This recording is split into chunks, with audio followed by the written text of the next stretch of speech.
Batuk dapat menimbulkan perasaan tidak nyaman dan bahkan mengganggu produktivitas jika dibiarkan.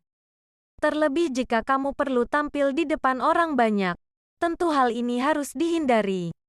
Batuk biasanya disebabkan oleh iritasi atau kekeringan di bagian belakang tenggorokan, sehingga menenangkan bagian tersebut dapat menjadi solusi tepat. Masalah ini juga dapat disebabkan oleh alergi, asap, debu, hingga kelebihan lendir. Saat di rumah tidak ada obat batuk, kamu bisa membuatnya dengan berbagai bahan yang ada. Bahkan, efektivitasnya tidak kalah dengan berbagai obat dengan bahan kimia, serta lebih aman untuk dikonsumsi. 1. Madu. Salah satu bahan alami yang mampu mengatasi batuk adalah madu. Kandungan yang terdapat dalam madu mampu mengobati batuk yang disebabkan infeksi pada saluran pernapasan atas.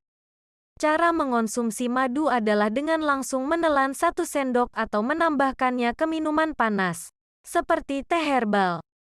Kombinasi madu dan teh tentu dapat memberikan manfaat yang baik pada tenggorokan. 2.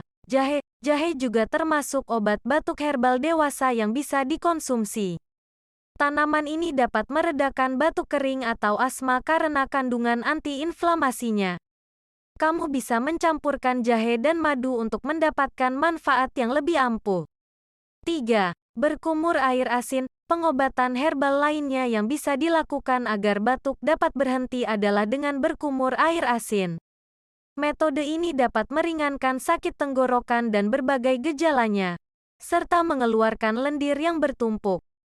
Sebaiknya cara ini tidak dilakukan oleh anak kecil dan seseorang yang memiliki tekanan darah tinggi.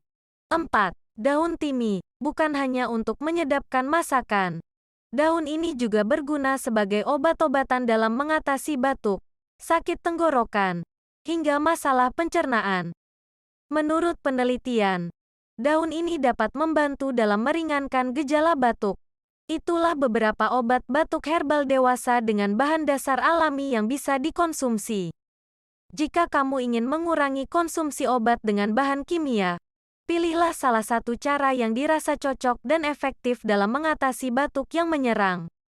Namun jika tidak kunjung sembuh, alangkah lebih baik untuk segera memeriksakan diri ke dokter.